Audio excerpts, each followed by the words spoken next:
Fundador del Consejo Consultivo Cooperativo de la Ciudad de México y fundador de la Red de Agricultura Familiar. Es licenciado por parte de la Facultad de Aragón, de la UNAM, en Planeación para el Desarrollo Agropecuario, y tiene la maestría en Gestión del Desarrollo Rural por la Universidad Autónoma de Chapingo. Entonces él nos va a empezar a explicar y ya después los compañeros Sergio y Juan Carlos van a comentarnos sobre la exposición que hace el maestro Gabriel Sandín. Entonces les cedo la palabra. Muchísimas gracias. Gracias a la profesora, gracias a la universidad, gracias por venir, por interesarse. Que pues, hay personas muy apreciadas y algunos estudiantes. Y bueno, pues para mí realmente es una, pues digamos como fecha muy importante, no por el calendario, sino porque el día de hoy pues venimos a hablar de esto y es una conclusión de pues 9 años nada más estar ahí lo mismo. Entonces espero les guste y pues vamos arrancándonos, ¿no? Especialmente quiero agradecer a Sergio Alberto Rojas Bravo, que viene, él está en la UNORCA, pero también yo lo conozco más bien del sector cooperativo y bueno, pues al final está en una organización campesina. A Juan Carlos Hernández Valentín, que viene de CENCU, también es otra organización campesina, y para mí es muy importante que ellos vinieran porque quiero ver cuáles son sus comentarios sobre los resultados que arroja esta investigación y de gente que está trabajando con el sector rural, de gente que sí está con los campesinos, de gente que sí, digamos, está haciendo su labor. Hay mucho que decir sobre las organizaciones campesinas. La UNORCA pues, es una organización campesina ya con abolengo, por eso decidimos invitar a Sergio también, y Juan Carlos pertenece a la CENCO, que es una organización campesina joven. Entonces creo que tiene muchas cosas y mucho potencial para hacer las cosas de una manera diferente, por eso nos interesa mucho su postura y sobre todo, en todo caso, pues que si es de su agrado, que abanderen todo lo que vamos a presentar, ¿no? Y pues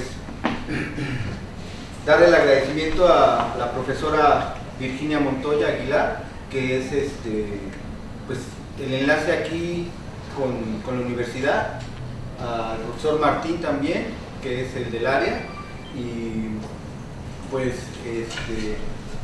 dar esta charla en la universidad, en la Facultad de Economía, para mí también es de suma importancia porque precisamente es en esta universidad donde nace esta investigación y pues nos sentimos muy orgullosos de eso. Entonces, bueno, los temas que vamos a ver es un contexto general de qué serían los escenarios adversos, los sistemas integrales. ¿Qué son los sistemas integrales? Eso es, digamos, la aportación, eso es lo importante que hicimos según nosotros, o según yo. Vamos a poner un ejemplo de abejas, qué es lo que pasa, cómo se relacionan las abejas con los sistemas integrales. La investigación, vamos a hacer un resumen de qué pasó del 2009 al 2018.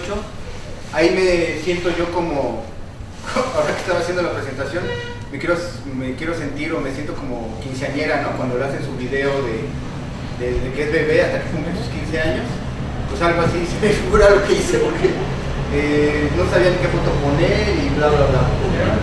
Y bueno, pues las expectativas y conclusiones, que es parte importante, y al final pues pasaremos a una ronda de preguntas y respuestas. Quisiera que conozco a los personajes que están aquí, algunos, entonces les voy a pedir por favor que tomen la palabra hasta el final, después de que concluyan los comentaristas, porque todo lo que ustedes pueden decir es muy importante, pero a veces creo que también es como para mí muy importante poder dar más de lo que tengo, porque al final voy a dar como un 15% de toda la investigación, o sea, me quedo muy corto, ¿no? Quisiera yo que esto fuera un seminario, no sé, darle una materia en un semestre, se puede hacer hasta una carrera de esto. Entonces, bueno, vamos a entrándole al juguito, ¿verdad? Estamos en un escenario de incertidumbre. Hay una crisis económica, cómo están los precios, la incertidumbre, qué va a pasar con el nuevo gobierno, qué va a pasar ahora con esta cuestión del aeropuerto, que ya decidieron que no, pero bueno, a ver qué va a pasar con la obra, etcétera. Tenemos una fuerte dependencia de las energías fósiles, lo que es el petróleo, y pues contaminación del medio ambiente. Esto es muy claro, lo de la contaminación del medio ambiente, y ahorita pues falta ver las noticias para ver cómo hay desastres naturales. Simplemente ahorita en Sinaloa, con lo que acaba de pasar de agua, imagínense las pérdidas en la cuestión de cultivos. Sinaloa es por mucho el mayor estado de producción agrícola del país, de monocultivo y alta productividad, pero ¿cómo está ahorita? ¿Cómo podría Sinaloa enfrentar su problema de ahorita? En el caso de las que tuvieran familias rurales que comen de ahí mismo de autoconsumo, que no lo hay, son muy pocas pues, pero esta crisis también ellos podría ser una oportunidad para cambiar, para ver las cosas de una manera diferente. Y bueno, pues los factores sociales, pongo migración, desnutrición, otros, hay muchos. Precisamente también ahorita estamos viviendo un problema de migración, no solamente de nosotros los mexicanos, sino de Latinoamérica. Pues está en las noticias, ¿no? Al final los sistemas integrales pues van a darnos algunas respuestas. Y bueno, la política, ¿no?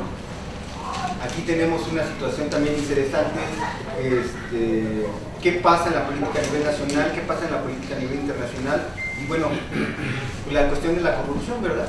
Que ya, aunque podemos adelantar, aunque se haya dictaminado por algunos jueces que no se puede fertilizar o que no se puede atacar plagas con ciertos agroquímicos, de todos modos sigue haciendo, ¿no? No hay un castigo, está abierto a eso, y eso es de los principales problemas que queremos nosotros detener, ¿no? El uso de agroquímicos y pesticidas. Entonces, bueno, todo esto que hemos englobado pues tiene nombre y apellido, ¿no? Que tiene que ver con el petróleo.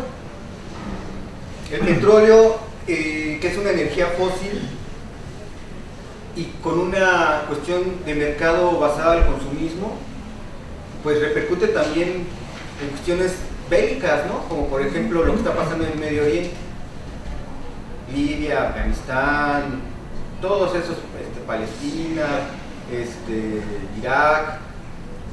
El problema básicamente es el petróleo.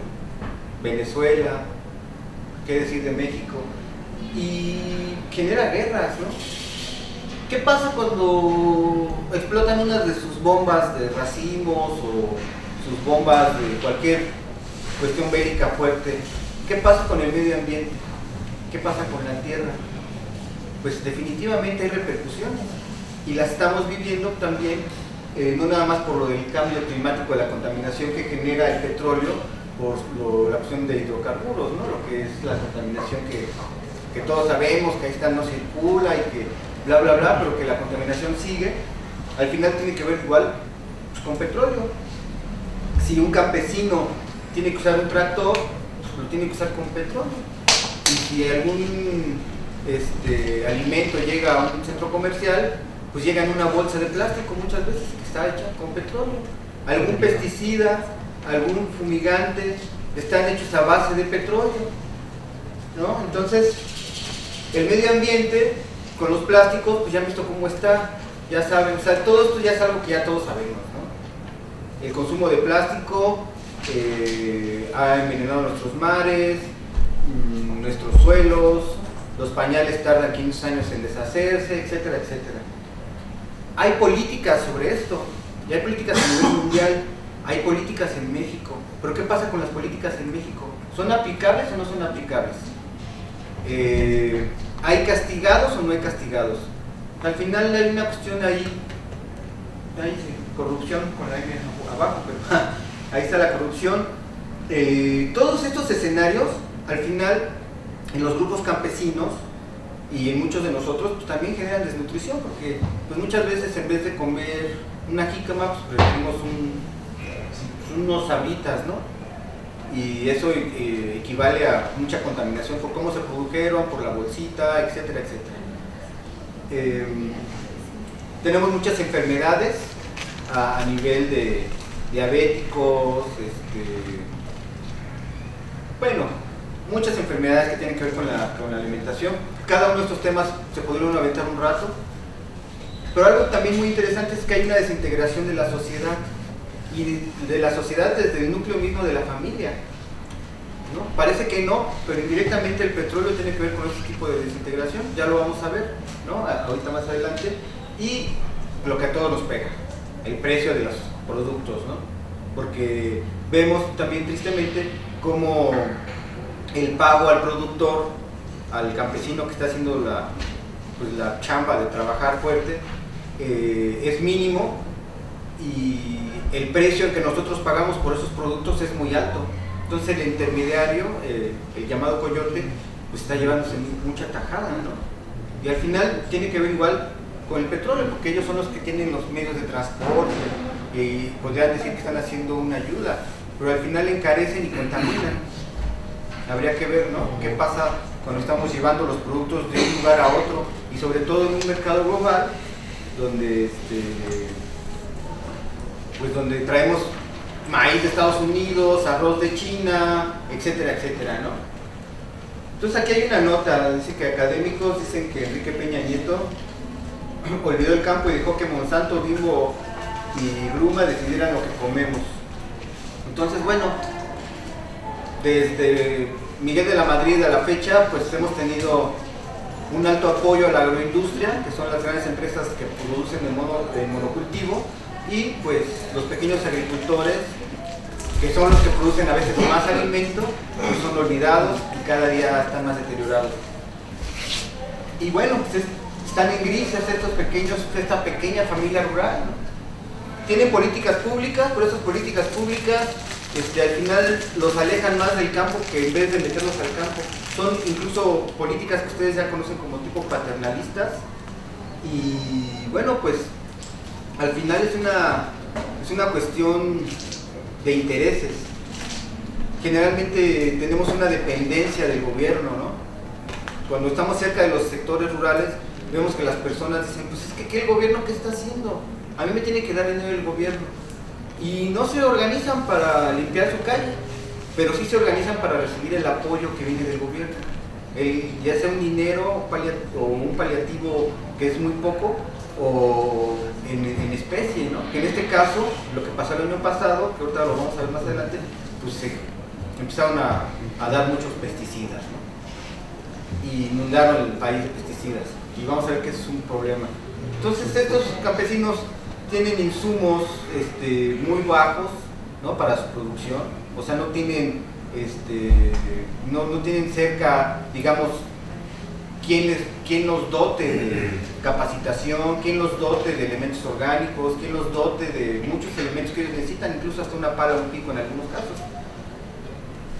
Y bueno, voy a leerlos así, acaparamiento, lo que ya decíamos, ¿no? Que llegan los coyotes o los intermediarios y compran a cada uno de los campesinos y les pagan a poco precio, pero ellos, como acaparan el producto, pues manipulan el precio. Esto del valor agregado, que también es como el producto que llega así, pero tiene una cajita y tiene un moño y la gente lo compra por eso, pues es el valor agregado, pero al final no tiene nada que ver con el producto, que era lo que se quería consumir. Ajá. Entonces tenemos esa situación. Hay muchos abusos, ¿no? El campesino no es apoyado, su actividad es muy poco rentable. Al final estábamos hablando con unos apicultores de Guerrero y dicen, pues es que ya yo quiero que mis hijos hagan otra cosa porque esta actividad ya no me deja, y los campesinos dicen que mis hijos estudien porque les va a ir mejor, y luego terminan estudiando y ya no tienen empleo, ¿no?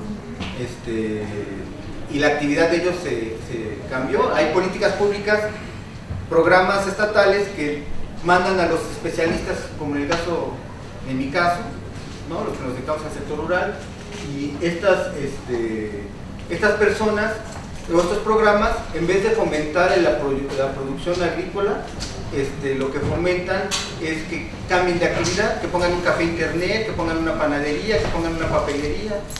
Y entonces, hoy por hoy el sector rural, la familia rural está en esa situación. Hay una cuestión de migración, por ahí lo pongo, las remesas de los jornaleros agrícolas.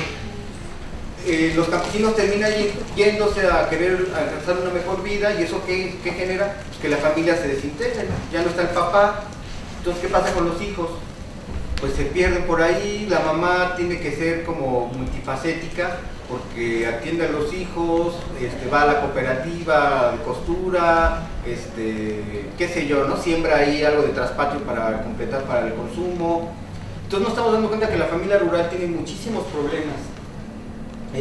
Tiene una mala nutrición, generalmente ahora su medio ambiente, ahora por el uso excesivo de agroquímicos, pues se está deteriorando, ¿no? Su salud también, porque a veces ni siquiera usan la máscara para aplicar las dosis, ¿no? Ya nada más, como bien mexicanos, pues se van así a como vamos, ¿no? Y luego ya vienen las enfermedades. Ahorita hay muchos problemas. Entonces tenemos, ¿tiene el medio ambiente la capacidad de regenerar el daño que se le ha hecho? O sea, los campesinos generalmente, antes, pues, sin tantos problemas, a lo mejor el propio medio ambiente tenía una capacidad lenta, pero de respuesta de recuperación. Ahora, por lo mismo, ya la recuperación del medio ambiente ha sido más lenta.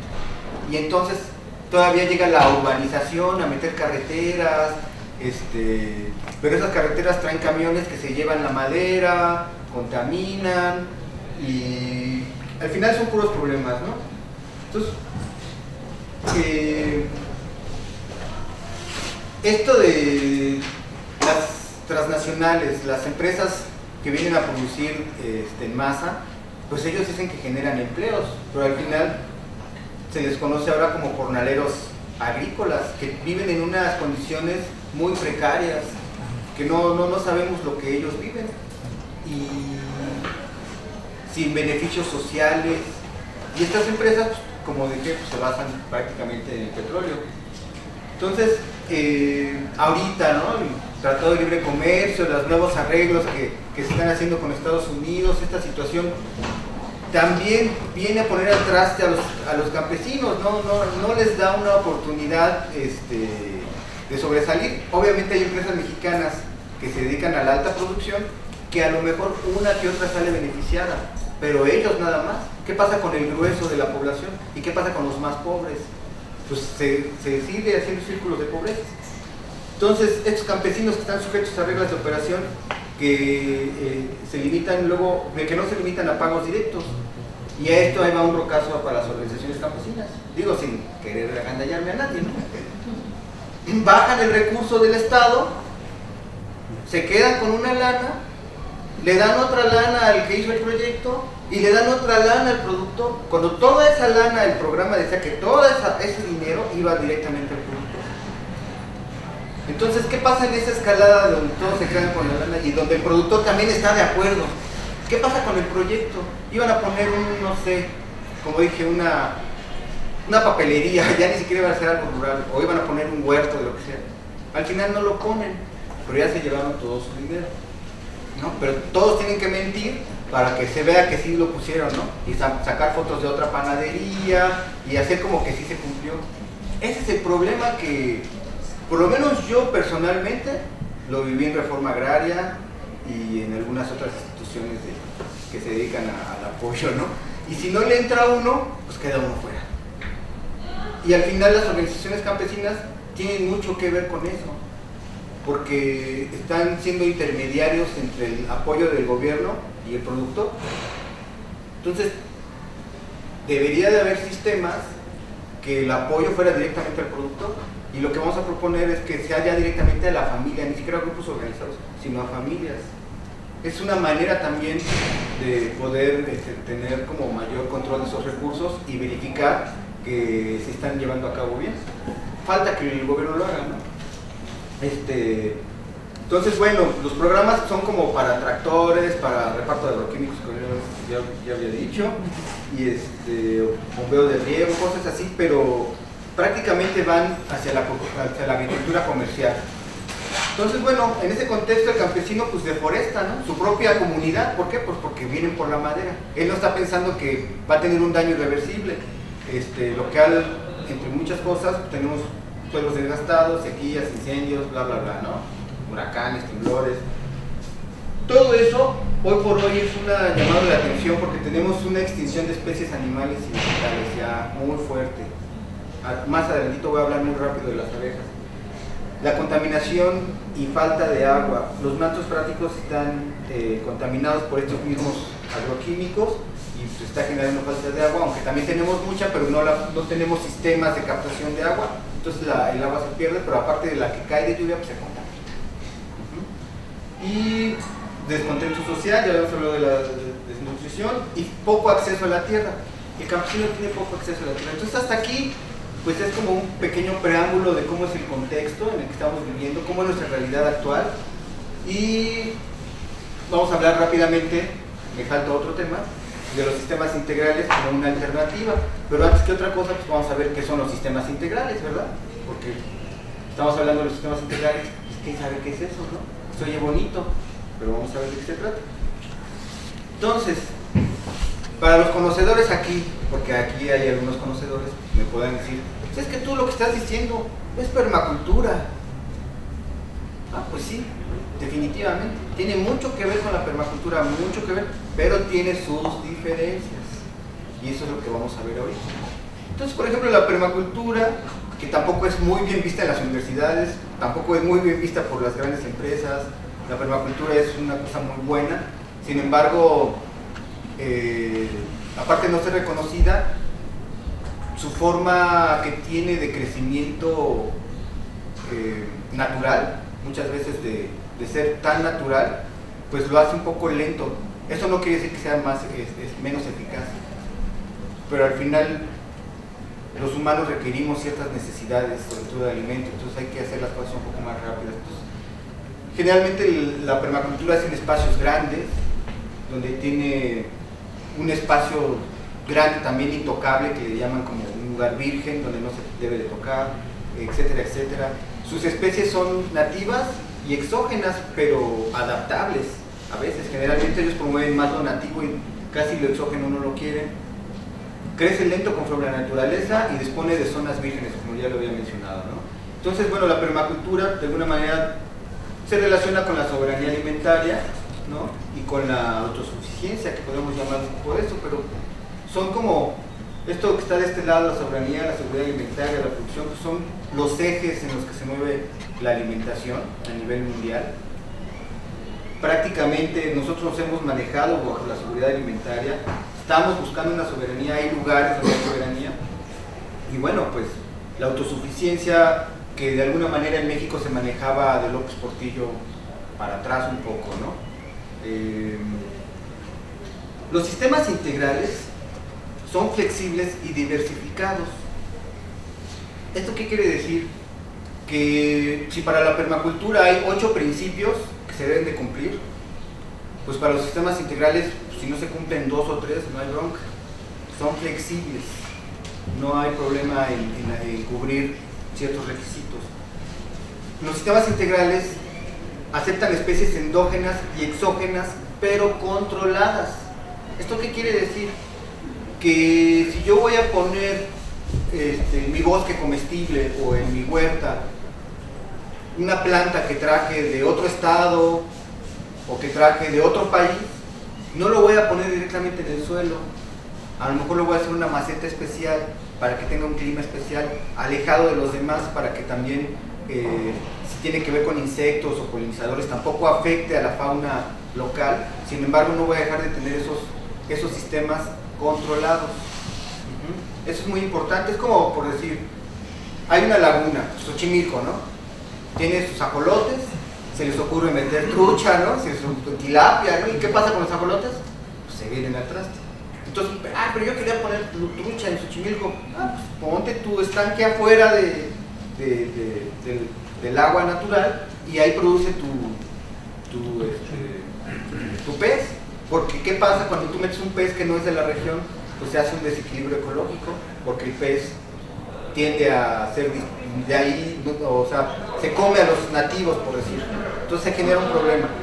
Entonces los sistemas integrales tienen esa parte, controlan eso. Los sistemas integrales sí están como de la mano con la tecnología en varias formas, ¿no? Ya lo vamos a ver más adelante. Se puede hacer en espacios pequeños hasta de 1 hectárea y sí apuntan a la alta productividad. O sea, estamos pensando que un espacio pequeño sea altamente productivo de diversas especies de alimentos. Otro de los elementos que busca un sistema integral es regenerar rápidamente el ecosistema. O sea, en el lugar donde se instala, rápidamente generar microclimas. Es lo que queremos, microclimas en base a la diversidad y en base a la producción de alimentos diversos, policultivo. Ahorita pues bueno, en mi caso personal pues está un curso enfocado más que nada a jóvenes para que esto sea nuevo y se replique en el futuro, aunque es aplicable a toda la población. Lo interesante de los sistemas integrales es su velocidad que permite de recuperar el medio ambiente, integra a la familia y a la comunidad. Esta en vez de dividirla, lo integra, ¿no? O sea, hace que la familia no pierda, sino que esté más unida, no se vayan de migrantes, no se dediquen a otra cosa y haya un relevo generacional en el campo, sobre todo en el campo mexicano, porque pues, esto puede aplicarse a nivel mundial, pero esta investigación y muchos de los contenidos están enfocados a la cultura mexicana, porque otras cosas que hemos adquirido de otros países, pues los queremos aplicar tal cual, y aquí no funciona porque aquí somos de otra cultura, simplemente. No porque seamos diferentes, porque tengamos más o menos, simplemente porque pensamos y hacemos las cosas diferentes. Entonces está pensado en eso, ¿no? En los mexicanos. Y pues obviamente en los alimentos y en la energía. Estos sistemas buscan una energía limpia. Ajá. Y entonces, algo muy importante, estos sistemas integrales pueden ser instalados en zonas de poca o nula productividad.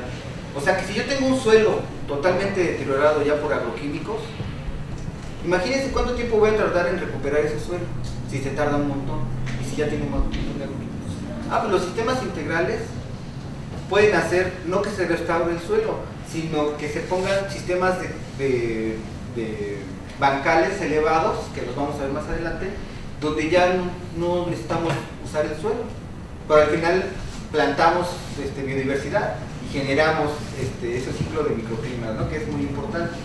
Pues tenemos el problema de que hay poca difusión, hay un bajo interés en este tipo de temas, hay muy poca profesionalización en esto y generalmente las personas que lo hacen o que tienen trabajo en esto, pues es de índole privado, son gente de sectores privados, no hay cuestiones estatales de este sentido, ¿no?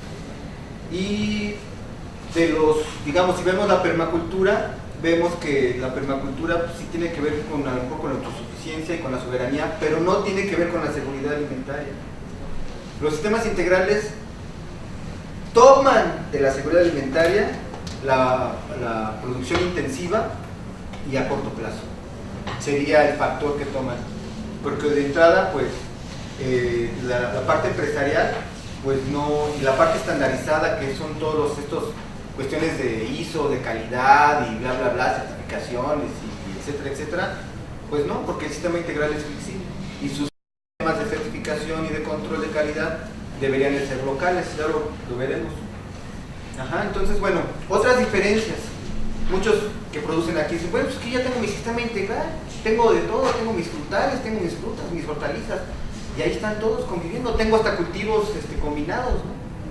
Entonces, yo tengo mi sistema integral. Ojo, una cosa es un sistema integrado, a diferencia de un sistema integral. Un sistema integrado, pues al final, sin querer o tristemente, depende de insumos externos. O sea, sigue la gente comprando fertilizante para las plantas y alimento para los animales, aunque las plantas estén juntas y haya diversidad. la gente sigue comprando. En un sistema integral son insumos autogenerados. O sea, el propio sistema me va a dar el alimento de los subsistemas. Sí está claro, ¿no? O sea, las vacas nos van a dar el abono para el biodigestor, que le va a dar alimentación a los gusanos, que los gusanos le van a dar a todo el sistema, etcétera, etcétera, ¿no? Entonces, es una cuestión de buscar una autogestión o una sustentabilidad, no nada más en lo ambiental, sino también en lo económico y en lo organizativo. ¿Por qué? Porque el sistema nos lo va a dar todo. Entonces, asociación de cultivos sí hay los integrados, pero hay veces quienes sí usan químicos, ¿no? Acá de cajón, del otro lado, son los policultivos. A veces no en todos los sistemas integrados, pero generalmente sí hay abono animal, uso de hormonas en los concentrados para los animales. Acá pues los animales van a comer al menos 36 especies diferentes de plantas, que es lo que ponemos como límite para que exista un sistema integral. O sea, debe haber al menos 36 diversidades de plantas. Y hablamos del abono animal, que ya todos lo conocemos como el estiércol, pero sobre todo el M&M. El M&M son microorganismos de montaña. Es muy importante porque estos microorganismos de montaña pues les da las buenas y las malas a cualquier biofertilizante. Es a través de los microorganismos de alta concentración que se generan cuando ya las plantas o los árboles se están pudriendo.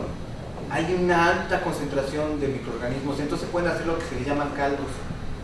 Y esos caldos pues nos ayudan si a esos caldos se les pone algún chile o se les pone algún ajo, pues ya nos sirve para matar algunas bacterias, ¿no? O algunos insectos, pero de manera natural. Si esos mismos caldos se dejan reposar o fermentar más, pues sirven para abono, sirven para muchísimas cosas, hay muchísimos.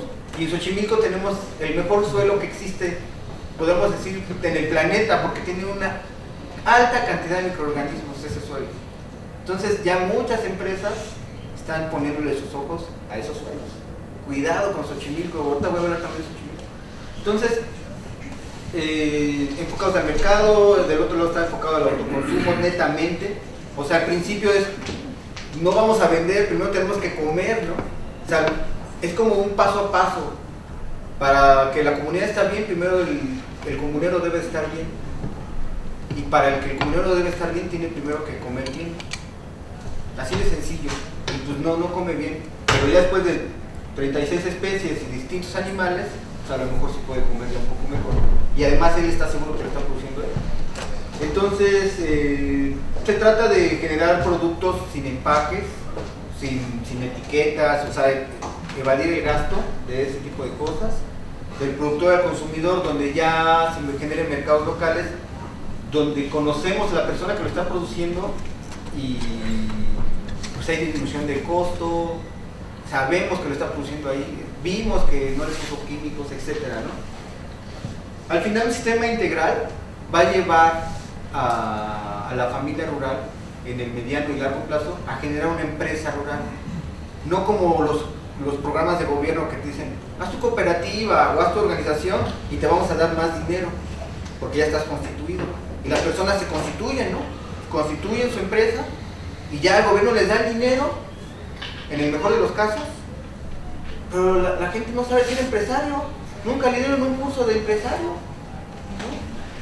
Entonces que vienen los 15 años de la niña, no, pues ahí vámonos con todo, ¿no? O que me fui de pedo con el compadre. O sea, estoy hablando de escenarios comunes del sector rural, ¿no? Entonces, generar empresas familiares a mediano plazo, cuando ya la gente que está trabajando ya está especializada, es el logro para hacerlo, no al revés, ¿no? Entonces, los programas del gobierno están al revés, desde mi punto de vista, obviamente. ¿Ok?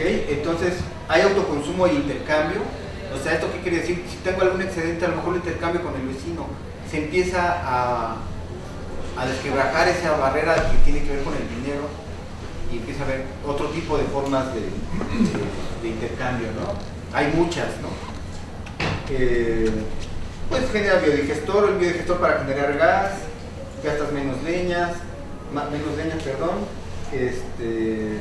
y pues un uso racional de la tecnología, o sea, no la tecnología usada de manera indiscriminada, sino la tecnología amigable al medio ambiente y amigable al humano. Eso es un sistema integral. Entonces, bueno, los elementos de esta investigación a nivel general, pues se tomó, digamos, como de Cuba el ejemplo de contención social, ¿no? ¿Qué pasó en Cuba cuando fue el bloqueo económico y cómo empezaron a producir alimentos los cubanos y cómo se generó un clima distinto a nivel organizacional?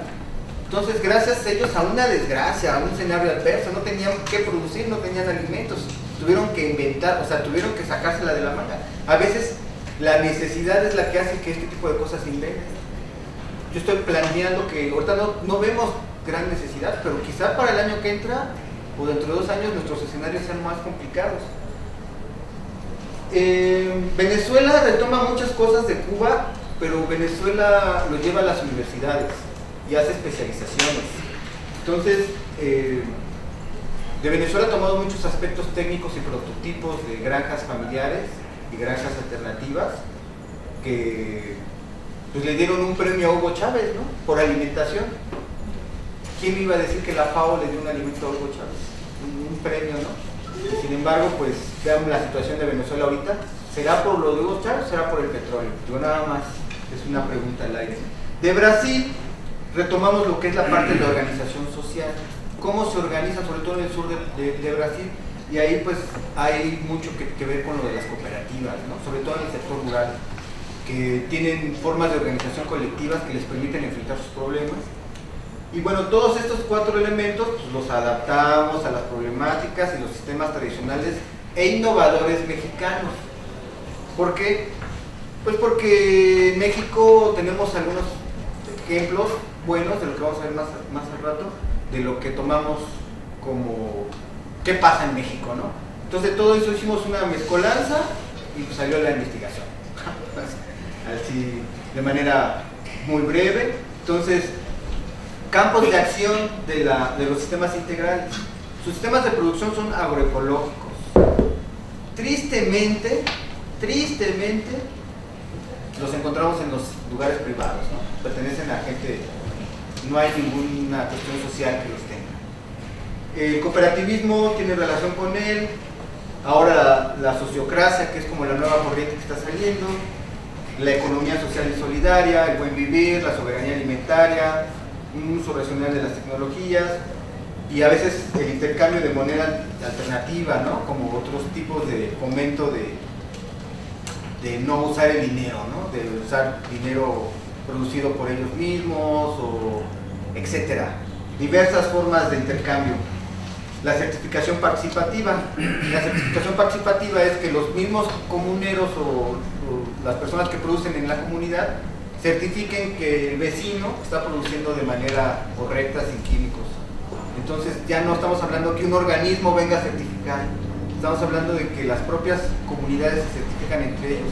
Esto ya es muy conocido en Europa, pero bueno, aquí en México hay muchos mercados que ya lo están haciendo, hay mucha gente que ya está trabajando en eso, pero al final no deja de ver la otra parte del gobierno, ¿no?